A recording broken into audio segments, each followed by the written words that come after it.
Morning everybody, it's David with davidspassage.com. We're continuing on our wild edible plant series, and today we're taking a look at mulberry. Stick around.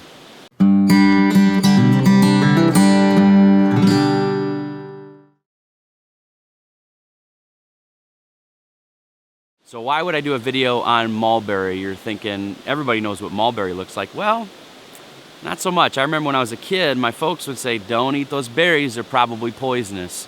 And some berries are poisonous. You should always know what you're putting in your mouth before you do it. Little did they know though, mulberry is just a super delicious berry that can be harvested. Right now in my area, it's mid-June, and the berries on them are starting to ripen. They're very, very delicious and nutritious for you. And some of you may be asking, why is he doing a video on mulberry? Mulberries are cultivated and aren't really wild. Well, the reason why I'm bringing you this video on mulberry is because this mulberry tree behind me is right on the North Country National Scenic Trail, which is a trail system that goes from North Dakota all the way to Vermont, winds through Michigan, through my neck of the woods. I don't know whether or not this tree was cultivated at some point, but this is on the trail, and it's something that you can just pick and eat. And so I want to show you some of the characteristics on how to identify it, how to enjoy it, that sort of thing. If my memory serves me correct, there's 3 or 4 different kinds of mulberry that grow in the United States. There's white, red, black, and I think Texas mulberry. All of them are edible, none of them are poisonous. There's no poisonous lookalikes, although some of the things I've read have indicated that some species of unripened mulberry can be hallucinogenic. I've never tried it. I don't suggest you try it. I'll show you how to get the ripe ones and how to enjoy them on the trail this year. You can kind of see what the tree trunk looks like. This is a pretty old tree. It's not a native tree to the United States. It was introduced, it's cultivated, but now it's kind of spread. It does grow wild, a lot of times along disturbed areas. It's not going to tend to grow in the middle of the forest. It's going to tend to grow in transition areas between open fields and wooded areas, along roadways, things like that. So here are a few things that you're going to be wanting to look for when identifying mulberry. First of all, let's take a look at the berries. The berries are going to grow in sort of these clusters on the branches and stems of the leaves. If I take one of these leaves off, you can kind of see how the berries are growing on those leaf stalks, or the twigs that are sort of growing off the main branches. If you look at the leaves themselves, the leaves have a tendency to kind of cup. You can see that. They kind of cup like that. The margins of the leaves are serrated. Now, if you're looking for that serrated edge there on the back, let's look at the vein structure of the leaf. Okay. You see how the veins sort of alternate? That's another characteristic. Let's take a look at that as far as the leaves on the tree. One thing hopefully you'll notice, we have a look here,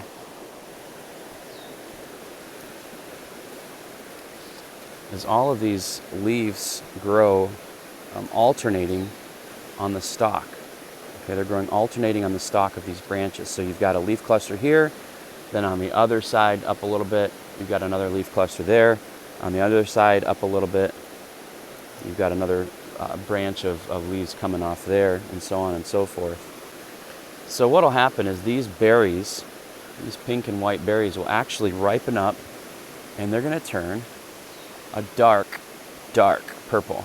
You may notice on the berry themselves, they're very, they have all of these little, just, I don't even know what they're called. They're just little bubbles of juicy goodness. And when you get them off the tree, a lot of times these little stems will come right off with, and those are perfectly fine. And these berries, these are a great trail nibble. You can just pick them right off the tree and eat them. You may notice that it kind of forms a stain, a purple stain on your hands. Just go ahead and take them off, and oh man. The most tasty ones to get are the ones that are this ripe. They're very dark purple, and the best way to tell is when you put your finger on the berry and you just sort of roll it on the branch, that berry should fall off. You shouldn't have to do any work to pick it off. One of the neat things about mulberry too is if you find a tree like this with a bunch of pink and some purple ones in there, some ones that are really ripe, they'll tend to ripen over a few weeks. So you can come back the next week and pick some more off of it and It's just a fun thing to revisit. So here's one that's probably not quite as ripe, but when you put your thumb on that, okay, if I put my thumb on that and I just roll my thumb, that berry's not ripe. It's not coming off. It should just take very little effort to get that berry right off. If that berry doesn't just fall right off, it's not quite ripe yet. It's going to be a little tart. It's still edible. And let's taste it real quick. Yeah, it's still a little tart. But I think I see one here that's going to be really ripe. You know, as you can see, it's a real easy plant to identify, and you can yield quite a harvest of these in relatively no time at all. And especially if you're on the trail, man, it is a great boost to the morale to come across nice, sweet, very sugary berries. Again, just the best way to enjoy them, just to eat them. If you have some of these growing in your area and you want to collect a ton of them, one of the things you can do is kind of crush them up, spread them real thin on a cookie sheet, on maybe like some wax paper, leave it out in the sun, direct sunlight to dry for several hours, really thin, and make sort of a fruit leather out of them. Of course, with any berry, people are going to make wine out of it. Never tried that, but I hear people do it.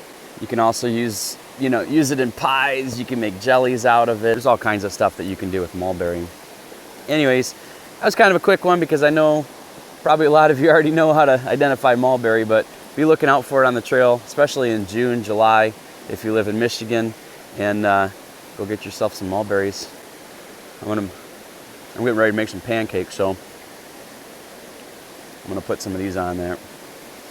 Anyways, thank you so much for watching this video on mulberry. Hope you're able to get out and enjoy some this year. Thank you so much for all of your comments, likes, your subscriptions, especially sharing the video has really been helpful. I've been getting a lot of positive feedback on this wild edible plant series, and so I plan to continue on with it as long as you guys are still on board. If you haven't done so yet, please hit that thumbs up button, share the video, subscribe, tell your friends about the series. I'd love to get everyone knowing about these plants so they can start enjoying them. So thank you guys so much for tagging along, and we'll see you outdoors, or we'll see you in the next video. Take care.